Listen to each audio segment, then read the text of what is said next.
good evening to those joining us from India. If you're not a speaker, could we ask that you please turn off your camera and mute your microphones? That will allow us to focus on our speakers so that everyone can hear. Thank you.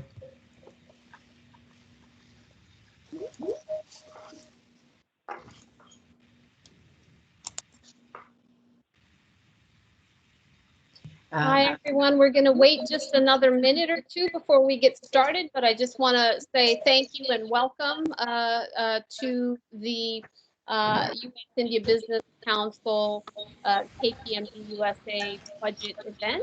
And we're really a fantastic conversation today. But we'll wait another minute or two to let all of our guests who are streaming in to join us.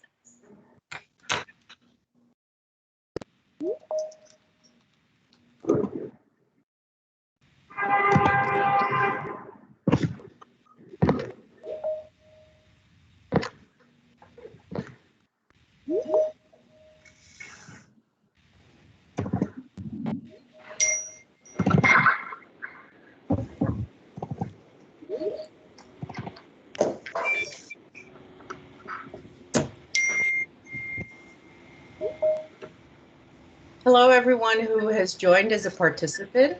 We simply ask that you turn off your cameras and your microphones to allow everyone to hear our speakers. Thank you.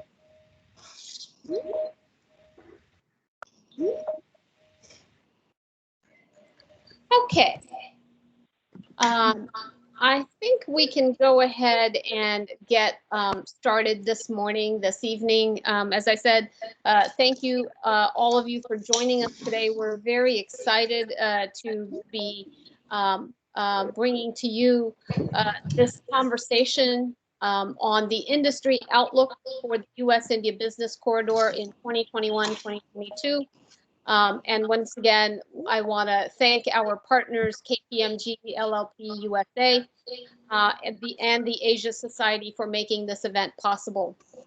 I also want to thank all of our participants today, Arun, Kumar, Manoj Kohli, Naina Kidbai, and Dr. Arvind Virmani. We really appreciate your time and all of your perspectives and insights. I'm also pleased that the USIBC board chair, Vijay Advani, is joining us for this important discussion, and look forward to hearing his insights in a few minutes.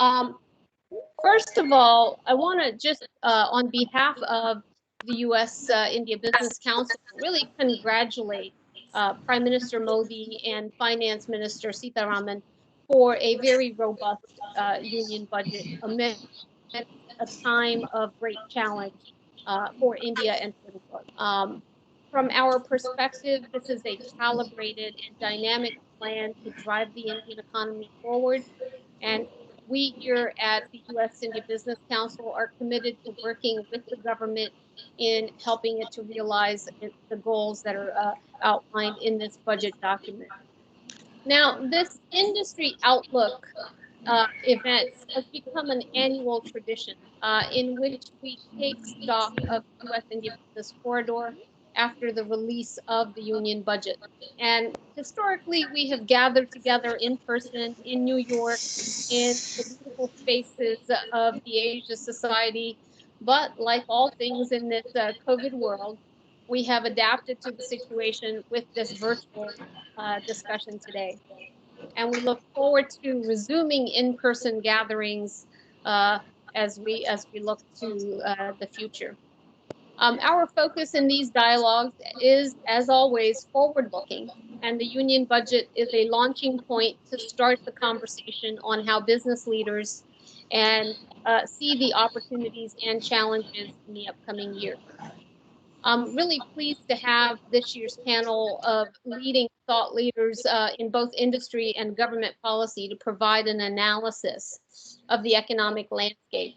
But before we get started, I want to just echo a little bit, since we have such a large number of people streaming into this event, we ask that you just mute your microphones and turn off your cameras so that we can focus on our speakers and you can maximize your attention on the insights that are going to be shared. Now, I would really like to invite someone who has been just an incredible booster, supporter, and leader for the U.S. India Business Council, our chairman, Vijay Advani, to give some opening remarks and to, again, just salute him for the leadership that he has brought not only to USIBC, but to the U.S. India corridor. So, Vijay, over to you to frame some opening comments for us. Thank you, Nisha. And let me also add my welcome to the speakers here and the participants. You know, as we all know, the COVID-19 pandemic, fundamentally changed our world and our priorities have indeed shifted. That makes this year's conversation particularly important. The pandemic has sharpened our focus and made clear some principles for our path forward. The connectivity between the health and well-being of citizens and the stability and growth of the economy in which they live have never been more clear. The pandemic illustrated not just India and the US share a deep economic and social tie, but that we need to draw upon these connections if we are going to successfully navigate through the crisis. Industry and government took this to heart. Company leaders, both in India and in the United States, and policymakers aligned their goals and worked in tandem to keep workers safe and employed. Time will tell which companies, really went out of the way. Traditional partnerships deepened and took on new meaning. As the aftermath of the pandemic focuses attention on economic recovery, we have new opportunities and shared strengths to realize. PM Modi and his cabinet have chartered a dynamic path to drive growth in the Indian economy, as in the US, President Biden and his administration have a new vision for the US and its relationship with key economic partners such as India. Both these plans are ambitious, frankly, very similar to my weight loss plan for the year. So now it's all about execution and measurement. Let's get on the weighing scale and measure progress. Plans are great, but we really need to measure progress.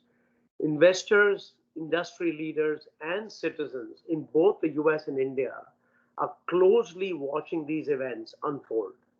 As challenging as these times are, investors still need to invest, businesses still need to operate, and workers still need jobs and income to survive.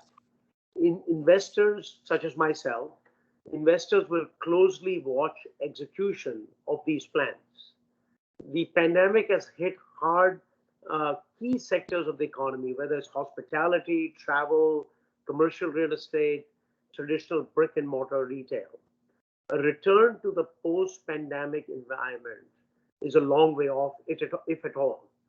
The long-term opportunities is developing a new vision for investment and growth, one that considers the changing landscape, changes in consumer behavior due to the rise of e-commerce during the lockdown, new needs of cities and their infrastructure, given remote working and remote healthcare, are just a few examples. We all know that where the hockey puck is going. The government has a plan and strategy, and now it's about the players, both government and industry, getting on the rink and playing and scoring the goals. What is needed are strong measures to provide resiliency based on accurate assessments of where the risks and the opportunities lie. And as understanding of how best to use the strengths of the commercial relationships between US and India. How best to build on the partnership between industry and government. I believe our conversation today, and I look forward to hearing Dr. Virmani and Arun's panel, can help us in that analysis.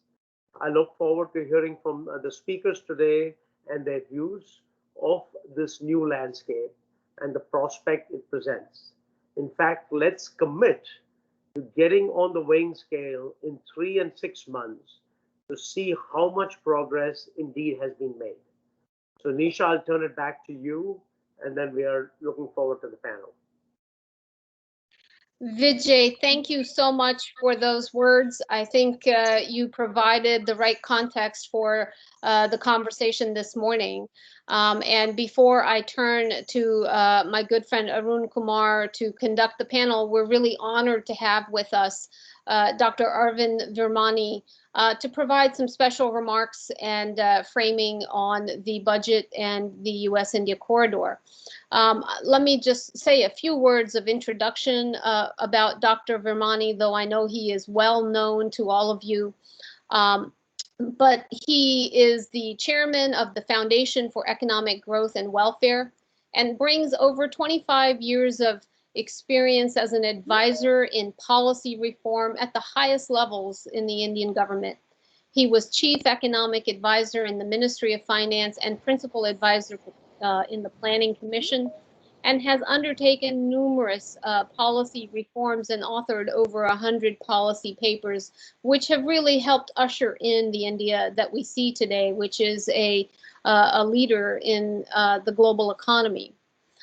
He is a member of the RBI's Technical Advisory Committee on Monetary Policy from 2013 to August of 2016, and was the executive director at the IMF, representing India as its ambassador to the IMF until 2012.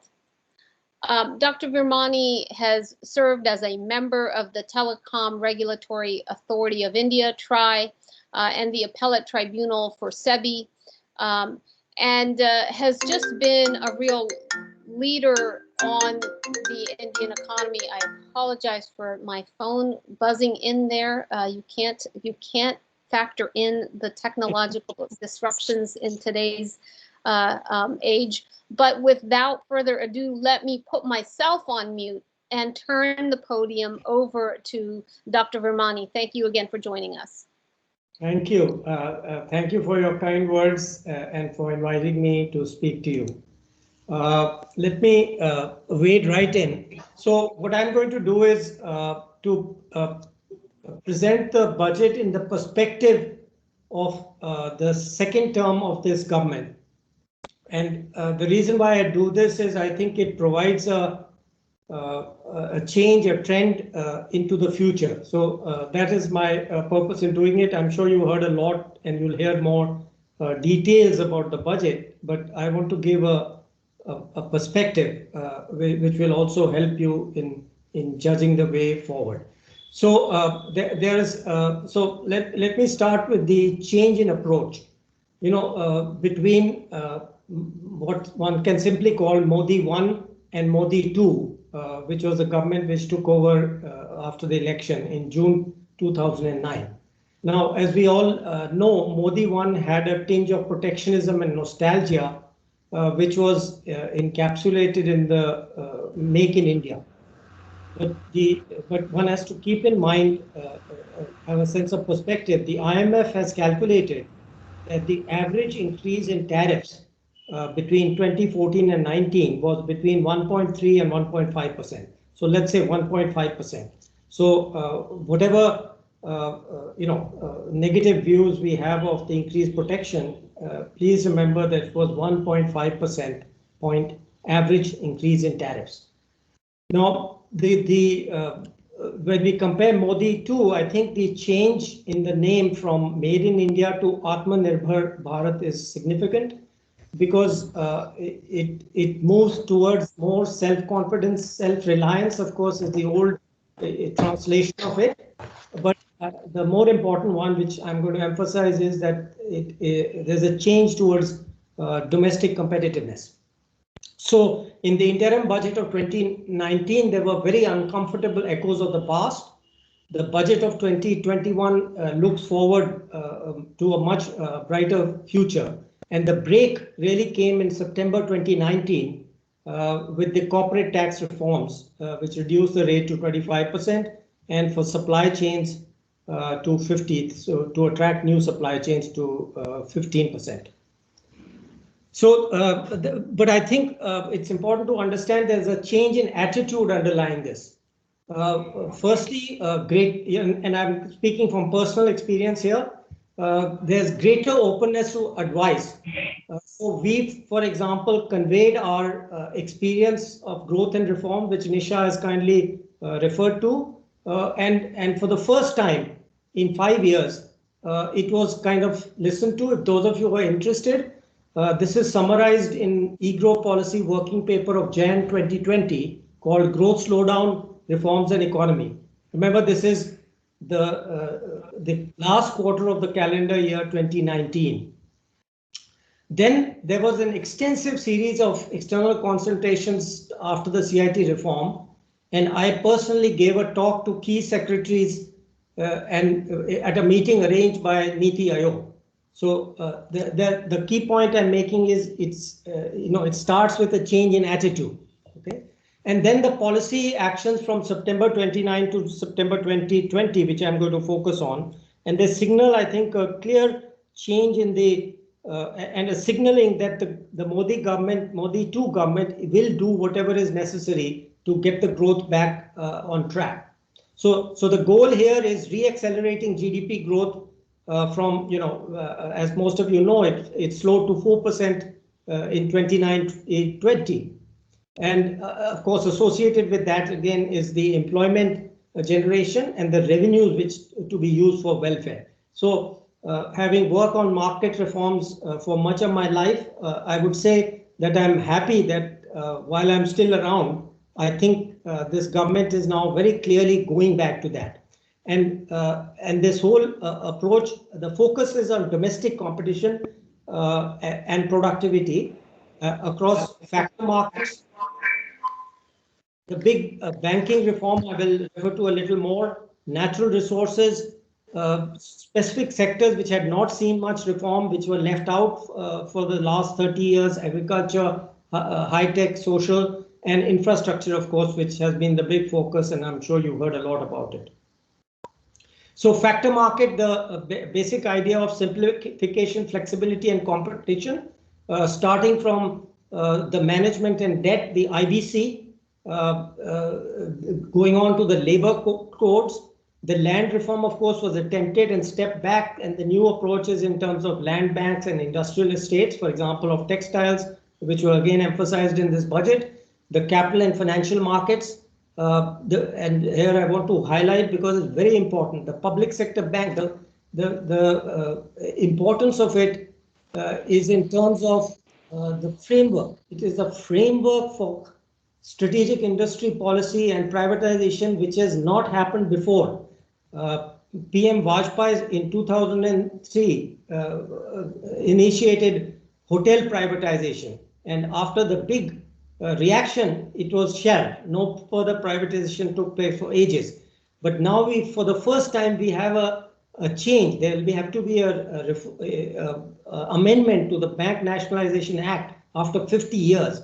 So please understand, this is huge. This is a huge change in policy. And of course, then the smaller things associated with that, the ARC, AMC, IDPI privatization, and all these indicate that there is a concrete intention to translate this policy into action. The second point, which of course, again, you have the insurance FDI 74% rise.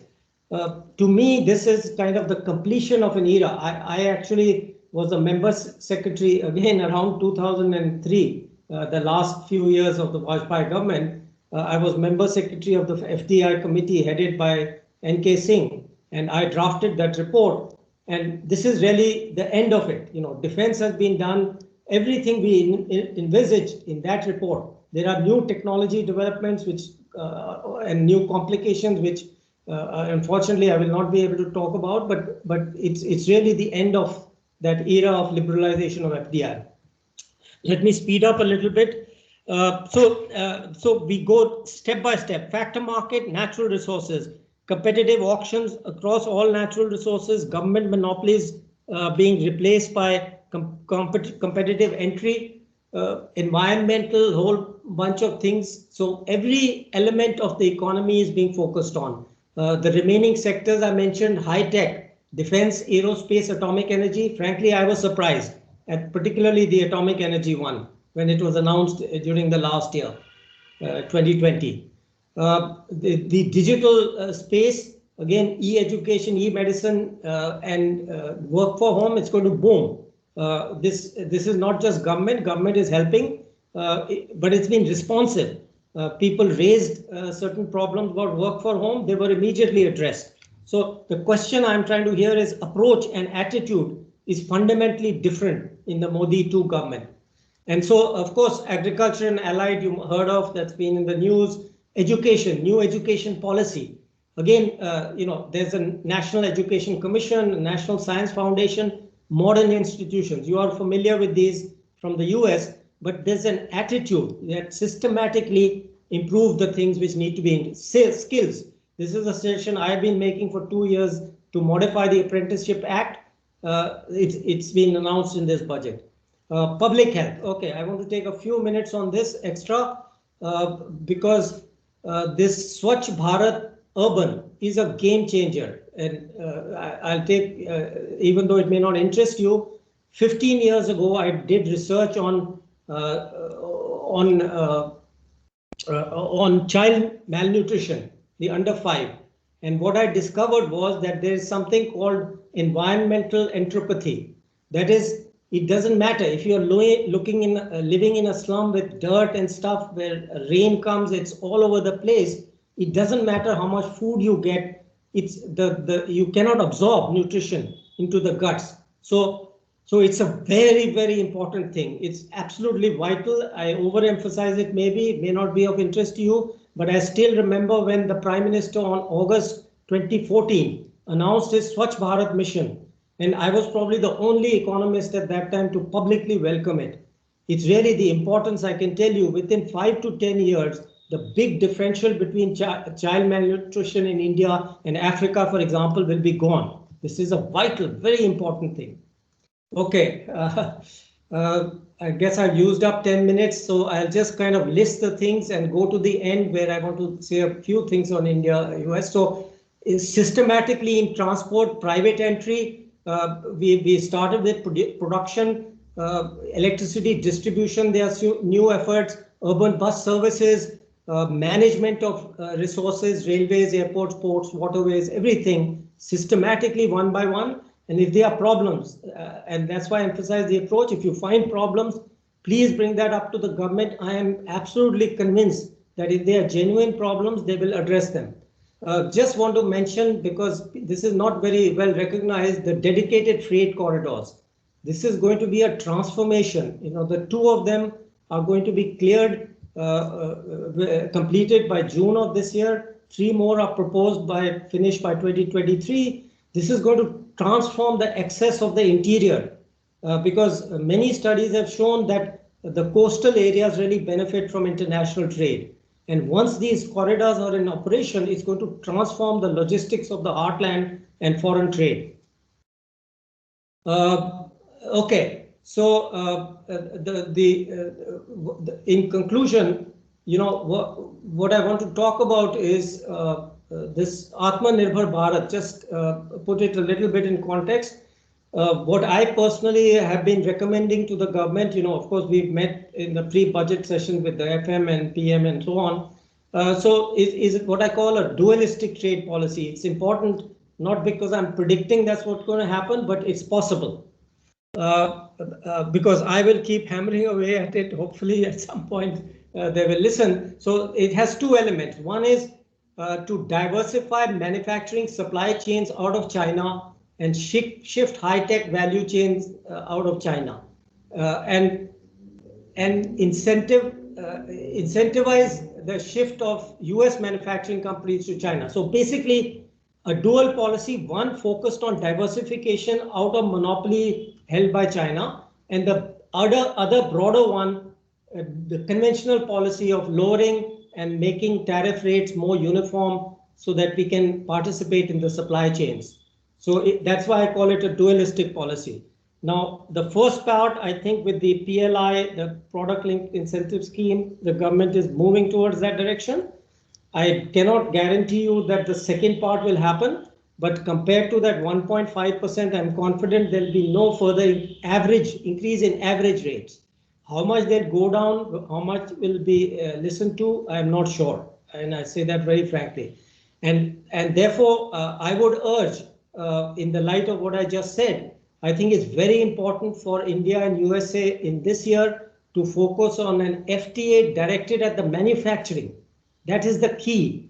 When I talk about a dualistic policy, the problem is the monopolization by China of certain lines of production, of certain goods in manufacturing goods. That is the problem. I think the FTA must focus on manufacturing and all mineral and agricultural inputs into manufacturing. There are other areas which are difficult. My heartfelt suggestion to you would be, please do not miss this opportunity. This is a great opportunity for US and India. Let's put some forbearance. If they have very difficult issues, you can say, okay, let's leave these for 2 years, 3 years. Let's focus on the manufacturing. I think there's a massive opportunity for Indo-US cooperation on this. And finally, the SCRI, the supply chain resiliency initiative, which has been started by Japan. I would really urge American, this chamber to look at that. And basically, it's an incentive. Let's say if it's a US joins it, or it's an incentive for US companies to move either to US or India. And again, that just the signal of an incentive can have big effects on it. To conclude, I don't want to give the impression, I can tell you very clearly there are two suggestions of mine which have not been accepted at all, though there seem to be some hints of it. One is on tax reform, the direct tax code. GST Council, she gave some hint of possibly doing something, so I'll be watching for that. Customs, again, she mentioned some exemptions and rate structure, how far they go, I've already mentioned. I'm not sure whether they will go in the direction of duality, which I mentioned.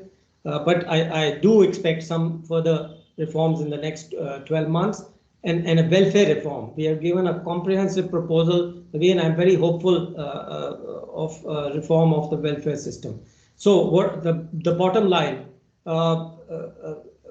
given these reforms and the change in attitude and what I expect to happen and project will happen, not all these things, many of these, I expect average growth that we can attain a growth rate of between 7 and 8% for the next decade. Many people say 6%, not more than 6.5%. I understand that, but again, it's a matter of judgment. You can take it or leave it. I do have experience of 25 years of reform and growth, but please don't let that influence your judgment. Thank you. Thank you so much, Dr. Virmani.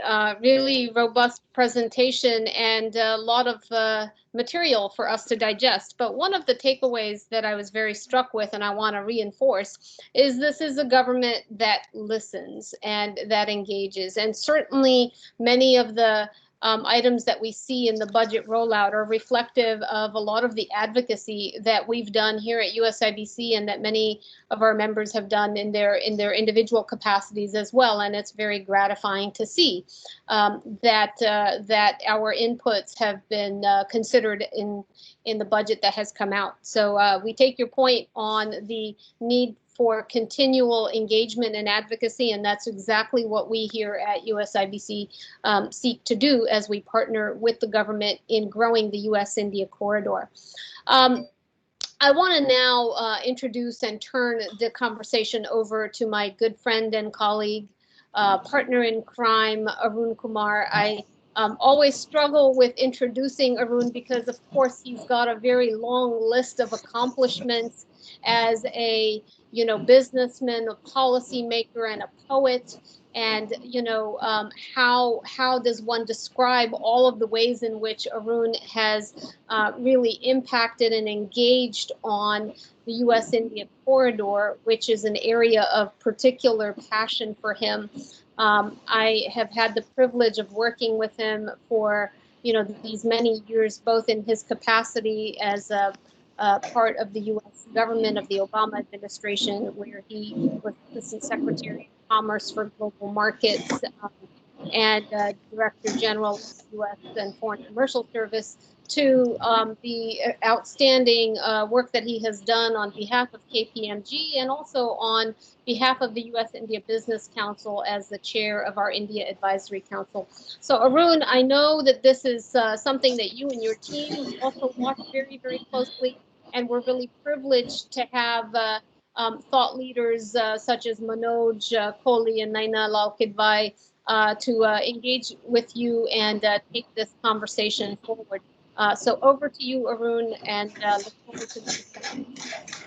Well, thank you, Nisha. It's always great to be with you, and I really our partnership going back 7 years now, 3 years in the government, 4 years in USIBC is one of my best professional partnerships, and it's a great friendship. So great to be here. I want to thank Dr. Virmani for his very insightful comments and the way he highlighted a change in attitude and a change in the self-confidence and perhaps also in the cogency of policy and strategy that we are seeing in Modi too. The budget focuses on the key themes that are critical to resuming India's growth trajectory. I saw it as growth-centric, capacity building, aimed at securing long-term economic growth. The government has prioritized an aggressive approach with sizable investments in healthcare and infrastructure, both of which will carry a high multiplier. Steps are also proposed to help ease the stress on the banking sector, and I hope we can explore some of these topics. So to discuss all this, we have two respected business leaders in this session, Naina Lal Kidwai and Manoj Kohli. In addition to Dr. Virmani's remarks, we will focus on certain features of the budget, and let me call out a few of them. One, the budget has an unprecedented focus on infrastructure creation, particularly by enhancing capital budget allocations, an increase of 34.5% over the previous year. So this increase, the shift to increased capex, means a move towards increasing productivity and competitiveness, and it will also help create immediate employment at levels where some jobs will be very helpful. The creation of an empowered development financial institution with a substantial allocation of 20,000 crores is expected to catalyze the creation of an infrastructure portfolio of at least 5 trillion rupees over the next 3 years. A related initiative with great potential for raising off-budget financing is the announcement of the National Monetization Pipeline, with a wide ambit from highways and power, railways, airports, warehousing, oil and gas pipelines, and sports infrastructure. The new resolution framework proposed for dealing with stressed assets can help unclog sectors of the economy. So the budget has been bold to recognize the need to have more accommodative fiscal policy while outlining a path to FY26 in this regard. Another key reform that was, I think, mentioned is the privatization of some public sector banks and divestments out of non-strategic sectors along the lines of a policy framework that will be well defined. So these measures, if executed well, should help India get back to a sustained growth path, as Dr. Virmani mentioned. So India needs to absorb about 12 million people into the employment cohort annually. The ramping up of infrastructure creation, improving agricultural and rural facilities, simplifying process barriers for industries, ambitious divestment plans, and the rejuvenation of state-owned enterprises through divestment, the extension of the public-private partnership to new domains like transport, public transport, creation of new economic corridors, are all measures that should help drive job growth. The government has adopted a path to build hard infrastructure, spend on creating assets that over time will induce more sustainable job opportunities, instead of an approach of handing out money into the hands of people. Now, some questions do remain. While the government is focused on the supply side, one might ask if enough has been done to trigger demand and consumption. On the positive side, the tax rates were left unchanged, the knock-on effects of the employment created as well, and also the capex spending should help the whole job creation side. Now, overall, execution is the key, as Vijay mentioned. It's all about execution. In addition to meeting the expenditure targets, it is important that government complete the targeted asset monetization, privatization, and divestments in timely fashion. So with this, let me introduce our panelists. Naina Lal Kidwai is the chairperson of Advent Private Equity and a member of the India Advisory Council of the USIBC. She's also a non-executive director on the board of Cipla Limited. Naina has in the past been the president of FICCI. She retired as executive director on the board of HSBC Asia Pacific and chairman of HSBC India. She's also chairman of the Harvard Business School South Asia Board. She has received several awards and honors and was awarded the Padma Shri in 2007 for her contributions to trade and industry. And joining Naina and me is Manoj Kohli, country head, SoftBank India, supporting one of the largest investors in India, the SoftBank Group and SoftBank Vision Fund, and there are over 20 portfolio companies. Manoj is responsible for addressing government, regulatory, and public policy issues which help these companies achieve their full business potential. Manoj is also associated with CII as chairman of the Future Business Group to attract major investments into India. Earlier, since 2015, Manoj was the executive chairman of SB Energy of the SoftBank Group, which is already developing over 7 gigawatts of solar, wind, and hybrid projects in the pipeline.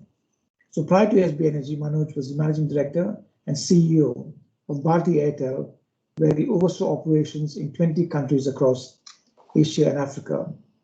Airtel under him reached 400 million customers, becoming the number 3 telco globally. So 2 very distinguished panelists who could address various sectors of industry. So let me start with Naina, maybe a couple of questions, Naina. So Naina, what are the benefits that you see from the proposed Asset Reconstruction Company Limited and the Asset Management Company, especially from a foreign investor point of view? So Arun, I think it may just be important to table that the big issue with the banking sector in India is mounting NPAs. And as recently as last month, the Reserve Bank of India actually put out some statistics where their own indication was NPAs rising to 13.5%, as high as 16.5% for the public sector banks. And what this might suggest, and these increases going from 9.7% currently at the public sector bank level. So a big jump, largely happening because there were moratoriums and restructurings that were permitted over COVID time rightly. But as these begin to be sorted through and recognized on the balance sheets of these banks, you will see this burgeoning of NPAs. So this clearly needs to be tackled because no growth can happen with a financial sector that is weak. And I think that is what this budget has recognized and set out to do. I would also add that the KV Kamath Committee on also highlighted that the debt under stress ran into 15.5 to lakh crores, so huge numbers, and that there was a lot of stress in the system even before COVID came around. And the statistic I've seen, which is scary, is that 37% of non-food credit is under stress. So when you see this backdrop, it becomes critical to recognize why the announcement of an ARC, an asset reconstruction company, and an asset management company to run that in the private domain becomes important. And I just today, and you were at this first interaction that the finance minister had with industry at FICCI, when I asked the question, it was quite interesting to hear how much thought they've already put into it. But dare I say, it's like most things going to lie in the domain of execution, because what is being planned, and this is really hot off the press, so to speak, that what is being planned is that the banks, both private and public, will contribute to setting up this institution. And the guidelines are going to be published by the regulator, so read Reserve Bank of India. And as these come out, and I can only hope this is going to be ASAP, the contribution, I suspect, will be equity from the banks, which will set up this institution, which will then take over the loans which are stuck in all the banks, but largely in the public sector banks, and with a view to having professionals that can then work through the restructures and generate money. And what I think will happen, although this has not been mentioned, is there would be issue of security receipts to the banks, which will enable them to bring funds back in to their systems, which is critical in terms of credit. Because if you look at credit ratios in India, credit to GDP ratios, we are at 50%. Most developed countries are at 100%. We absolutely have to step up the money that we give to industry. And the only way to do it is to really ensure that the liquidity comes back to banks and the risk-taking appetite comes back to banks.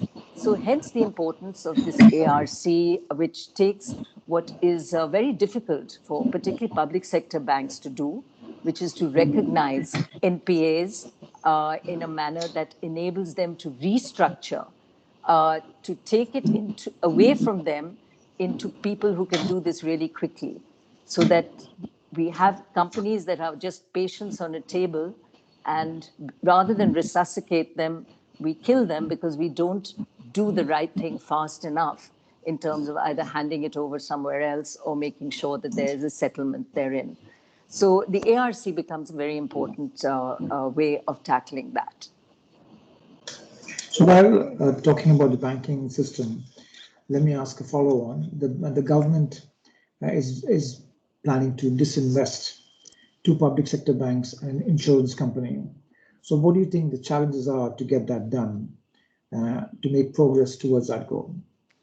And Arun, it's not, if it was disinvest, I would say with an IPO going, and if the government had the courage, which I believe this government will, to do these as disinvestments at the book values which these companies command, which are much lower than our private sector banks, that might have been easier. They've actually said privatize. And in that framework of privatization, they have said 2 banks will be privatized. It's going to need a lot of work, particularly with unions, because we have fallen foul of this system before. But it is absolutely the right thing to do. I think most of us have for long been saying we really don't need more than 4 or 5 public sector banks, government-owned banks in the system. We do not need 70% of bank credit to be in the hands of public sector banks. And what is therefore already starting is some combining of public sector banks to create larger institutions. And on the other, the privatization, which I suspect the first 2 might well be the start to another couple coming down the line as well. So I think this is not going to happen overnight, and nor does it frankly impact the crying need for liquidity and funding right now, but a very big step in that announcement. And exactly as Arvind, yourself, Nisha have been saying, this is a very courageous budget. It is a budget which looks out 5 years. Most of the numbers that were shared were 5-year programs. And I can only hope that the execution on these programs happens as soon as the first year, rather than us losing time in getting some of these ambitious plans off the ground. But I fear what often happens is the first year gets lost in sort of setting up the structures and processes, and then you sort of get the plan itself being rolled out later. And that would be unfortunate, because it would just slow things down in terms of the here and now as we need it. So the privatization is indeed a very strong signal of where the government wants to go with this philosophy. And I didn't answer your question on insurance, but you know, many of us have been fighting for this for a while, going from the 49 to 74. And I think there's a recognition here that between ownership and management, there can be a difference drawn, because they've permitted ownership up to the 74% level, foreign ownership, But there are some strictures put there in terms of board and the way the board would need to be largely Indian and so on and so forth. But at least permitting that investment coming through in a sector that needs capital and in some cases needs restructuring, where foreign partners want to have more control over their Indian operations, all becomes possible. So the budget addressed an area that you're very interested in, is infrastructure. The Development Financial Institution was announced to enhance infrastructure investments.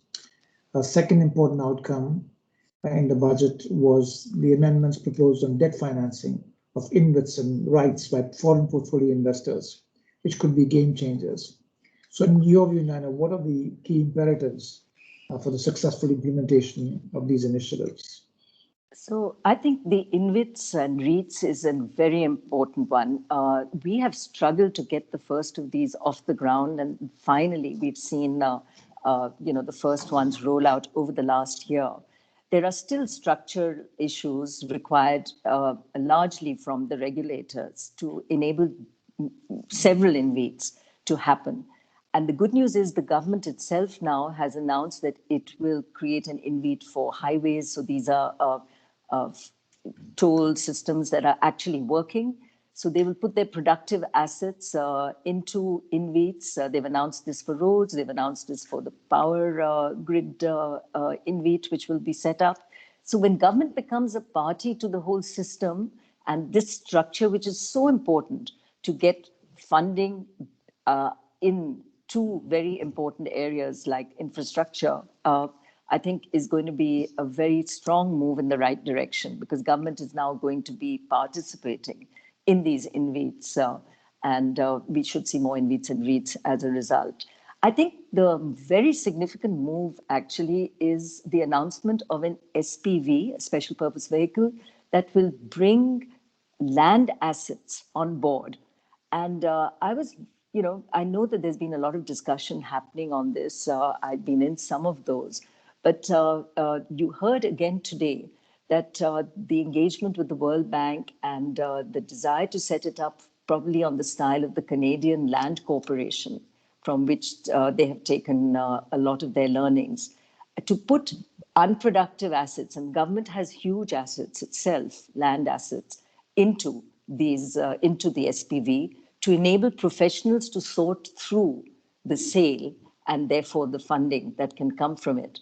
And it's across many spaces. So one is, of course, what government owns, and what they shared with us was that they believe the railways have the skills and the ability to do this because they have been doing this for a while. So bodies like that, where the skill exists, would be permitted to go ahead as well. The fact that there's unproductive land sitting in public sector companies. So sometimes it's at the state level.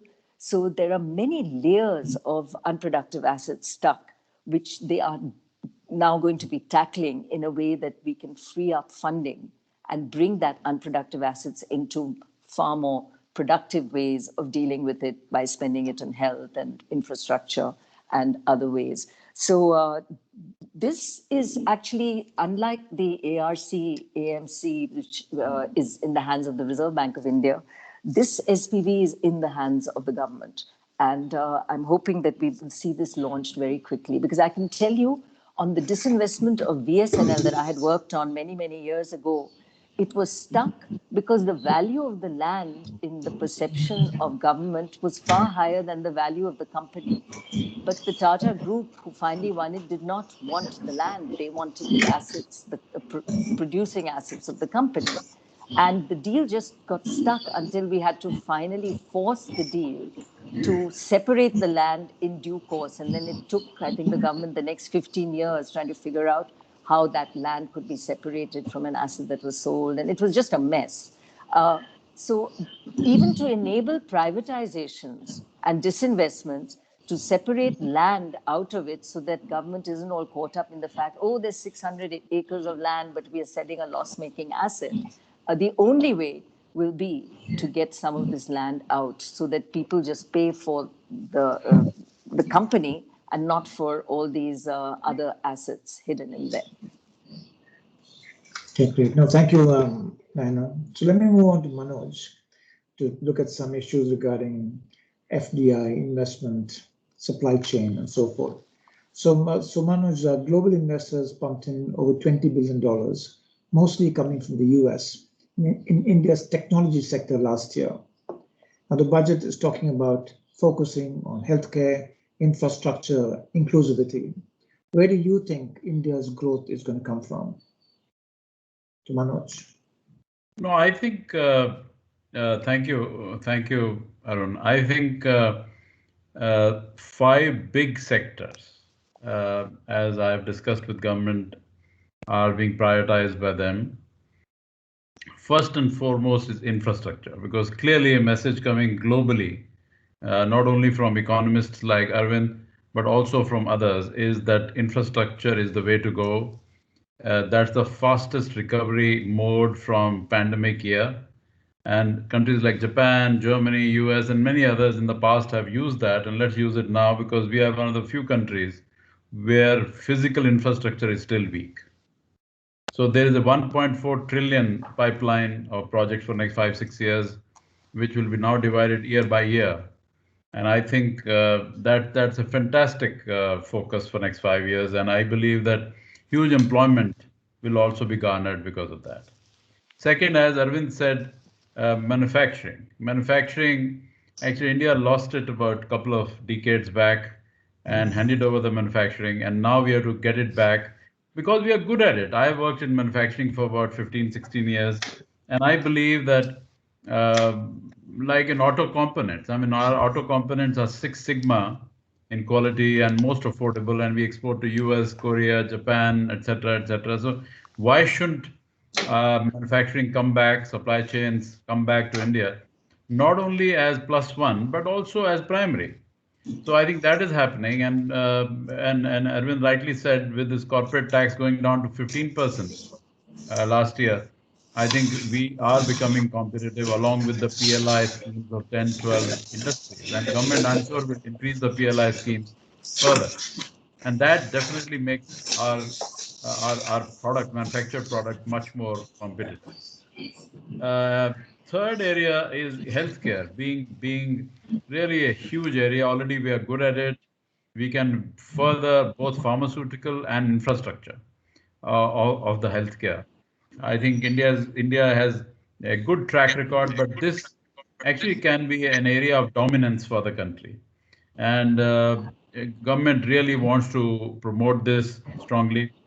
Next, of course, is education, because we really need it a lot. We invest so much of foreign exchange of maybe $15-16 billion a year for people to go out, students to go out and study.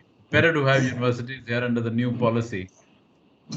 And last but not the least, agriculture, to increase productivity, automation, mechanization, etc., etc. So I believe these 5 big sectors, each of them, in addition to the 6th one being the digital sector. Now, let me tell you, this is a rare mix of growth agenda across the world. I don't think there is any country which will have this kind of mix of growth agenda of brick and mortar as well as digital. And I think India offers that very, very well to the world. And now with, as Arvind said, attitude being positive on reforms, etc., etc. My only worry, frankly, is of course execution speed, but also reforms, because so many reforms, I think about 8-10 of reforms have been initiated now in the last year and this year. So government will have to be really strong and courageous and bold to execute them. And of course, talk to people more, explain the justification, because unions, etc., will definitely push back. So I think a lot of opportunity of 7-8% growth this decade, but also a lot of challenge to get the reforms through. So let me just move on to supply chain. That was mentioned earlier, that one of the goals of Atmanirbhar is to make India competitive and capture a lot more of global supply chains. So what are 2 or 3 areas that you think, Manoj, would be appropriate for corporations to look at to have the supply chains snake through India? No, I'm already working with many American, Korean, Japanese companies who want to really come to India. Some are replacing China supply chain, some are coming fresh. Now, as I said, PLI scheme is the most important thing because it really gives a production linked incentive so that the cost is not only competitive with China, but also with Vietnam, Malaysia, and other tigers of Asia Pacific. So that is one. Second is this corporate tax, which we have talked about, which is 15% and maybe the lowest in the world. So I think that we have taken a lead. Third is the SEZs. SEZs are something which we need to work more because the success of China has been SEZs having complete empowerment. The CEO of SEZ, like Noida, has complete empowerment of what to do. For example, Shenzhen CEO decided that all the buses in Shenzhen will be EVs. That's a decision taken that that city has complete EV buses, etc., electric buses. So I'm saying a complete support to make SEZs as empowered as possible so that they can give all the support, all the ease of doing business to the new companies who come in. So I believe this supply chain area, there is a lot of sensitivity now finally, and maybe the pandemic has given a bit of a push and a nudge so that government feels that this Make in India program of 5 years back actually didn't have the PLI schemes or corporate tax. Now we have to do it. And I believe you will see many state governments, because state governments have land, have SEZs, have other local tax benefits. They will also step up. And I understand from government that already 6-7 states are stepping up and offering their land and SEZ infrastructure to these new companies. So you mentioned the ease of doing business. So any comments on ease of doing business and cost of doing business from the current budget? Do you see any initiatives in that area? No, there are initiatives on ease of doing business. There are initiatives of cost, especially logistics. Logistics cost in India is about 13-14% versus half of that across the world. So that really doubles up the cost of any export-oriented unit in India, which is not good for us. So there are initiatives. The only thing is that to get it executed at the ground is the real thing. So I believe that the ministries, state governments and the ministries have to take it down, percolate it down to the bottom. As I said, SEZs need to be empowered more. The execution, because I remember I had an experience of building an industrial park in Pudong near Shanghai, and the local mayor of Pudong actually gives everything. I mean, he's ready to give you land, he's give you roads, he can give you power, give you water, give you everything within 2 weeks. So that kind of ease we have to still work on, and I have recommended very strongly to government that we should create maybe 8 or 10 SEZ showcases, which actually can showcase to the world that this kind of ease can be done. All these SEZs are close to the ports, hence the cost of logistics is lower. Also, in Make in India thing, the tariffs for raw material are coming down dramatically, will come down, and tariffs for finished product will go up. So I don't know finally what will happen to the average tariffs, but government is very clear that raw material tariffs and even component tariffs will come down, so that final product should come out of India. Great. I think we are coming to the end of our time, but I think we can have, there's one question that maybe if Dr. Virmani is on, we can ask him. There's a question here about which are the fastest growing states, and if you could talk about that and any lessons from those fastest growing states, that might be interesting. Dr. Virmani on? Okay, maybe he has not. Dr. Virmani is on. He hasn't turned on his microphone. Arun, perhaps you can go on and I will connect him. Okay. So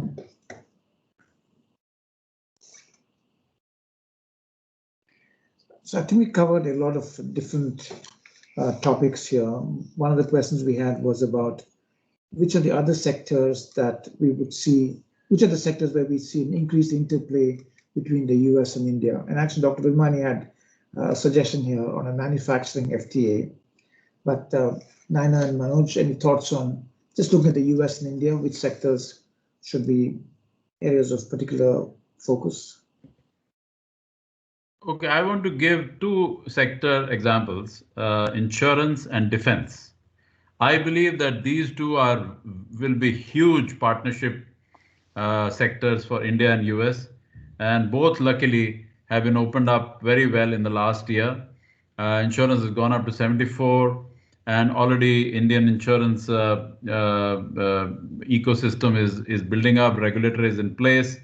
Defense in the last 1 year with two big corridors in UP and Tamil Nadu are also opened up. Technologies are already coming in well. So I believe that we should really get these two sectors to take off in a big way in 2021. Thank you. So I would, of course, push for the whole financial engagement between the two countries with some of these new structures which we discussed earlier. Arun, the opportunity for investments into these vehicles, the ability to buy structured assets, to come into these ARCs, to help with the funding for these INVITs. There's a huge opportunity for engagement there. And, green bonds, I mean, you name it. So the financial sector engagement would be enormous with the need for finance, the need for private equity, the need for funding. I think the second area is healthcare and pharma. It is a sector which India is now quite proud of, being seen as the pharmacy to the world. Healthcare, I think, as you had mentioned, is clearly, and as Manoj had also mentioned, is clearly an area where we are doing well. But we are underinvested. We are not quite where we should be in terms of R&D, in terms of our contribution to change. We have the ability to do it and we have the skills. So I think some of those partnerships could be important. I mean, we want to see the same cancer institutes here as exist in the US. We want to see some of the same DNA work that's happening in the US and India. And for that, we need large R&D institutes here, not exporting our best talent to work elsewhere in the world. Arun, one more idea which I wanted to share just to complement what Naina said is about international listing. Now, dual listing from India has been made voluntary or optional for the management to decide, shareholders to decide. Earlier, it was mandatory that dual listing has to be done. Now, Cabinet has already decided. Detailed rules are expected to come in soon. It's a very, very big shift to get international funding from NYSE and NASDAQ into India because there's so many digital startups which are ready. Maybe 15, 20 of them are ready to go to NASDAQ or NYSE to get large scale funding. Just to share with you that China opened it up many years back and they picked up $100 billion from NASDAQ, and that value of 100 billion by now is over $1 trillion. So Indian companies and especially startups, digital startups, have missed this opportunity. And now they should take it, and US India should work very, very closely and promote it extensively. The Secretary Economic Affairs actually committed today that he would make sure that this announcement happened a year ago, that they would push to make this a reality. That is to enable companies to list in the US without the listing in India. So let's hope we see the light of day. Yeah. Yeah, with the emergence of the special purpose acquisition vehicles, it's a very timely move. So Dr. Virmani, there's one question, a general question that I thought maybe you could answer, which is about which are the fastest growing states, and if there are any lessons that you can share with the audience on what we can learn from that. Unfortunately, I have not looked at the latest data, but I think generally the southern states over the last decade or two have been fastest growing, And in addition to that, perhaps Maharashtra is the ones. Bihar has actually, the funny one is Bihar. It grew at 10%. Yes, now I remember. But that is not clear. The fact is that it wasn't manufacturing, it was a lot of trade and services. So it's a question which actually requires much more intensive. I'm afraid I don't have all the info involved in the budget to, to really look at the states. Okay, I think we'll come to the end of one of them. But you know, the point is you have to see which period. There was a spurt, big spurt in Haryana because of the NCR, Bihar, I do remember, and of course the southern states, but again, they may have slowed down. So that's a bit of a tough question. Yeah, actually, if you look over a long period of time, I think Gujarat seems to have sustained growth over a long period. Karnataka is another state. Interesting, Karnataka. And there are some smaller states. I think Tripura, some of the northeastern states, smaller states, have also shown very interesting growth. It is one of the fastest growing states. Okay, so I just want to thank you, thank Naina, thank Manoj, thank Nisha for a very interesting session. I think we'll all agree that this is actually one of the most encouraging budgets we've seen in quite a while. I think it's very well thought through. It pushes all the right buttons, really a question of execution. And with this budget setting a tone, and hopefully with the vaccine being deployed quickly, we should see a very different year ahead of us.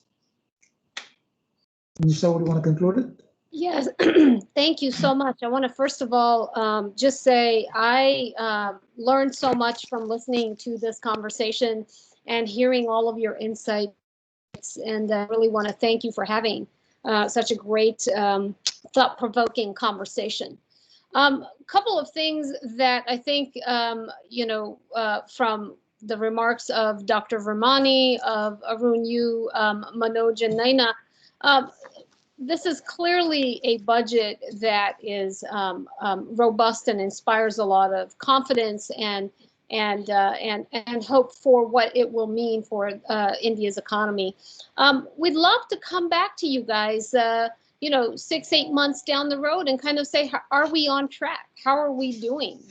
Are we meeting the expectations that we think this budget has put forward? And so it would be great to just do a touch base further into the year and match the promise and potential. Well, I know that for a lot of us, this budget represents kind of opportunity that we've been looking for as India climbs out of the COVID-induced coma that all of the global economy has been suffering through in 2020, and really starts to position itself for the growth of the future and how it will not only be competitive, but also, look at the kind of investments that will allow it to prepare for that. So we look forward to engaging with you on a continuing basis and maybe come back together. Let me just conclude by a big heartfelt thank you to Dr. Virmani, to our panelists, Manoj Kohli and Naina Lal Kidwai, to, of course, Arun Kumar for his continuing partnership and support, and all of his colleagues at KPMG, to the Asia Society for their continuing engagement and leadership on the U.S. India corridor as part of their larger mandate. And then, particularly for Vijay Advani and his leadership and stewardship of the USIBC board. I think that we have a really big year ahead of us, and we're really looking forward to working with all of you in taking the U.S.-India economic partnership to meet its power and potential in driving the larger U.S.-India partnership. So thank you to all of you, and we look forward to continuing the conversation that we started today.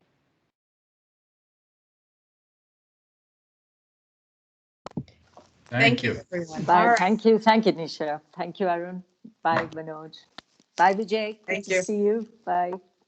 And thank you to our wonderful team that has put this whole thing together. Thank you, All right, everyone. folks.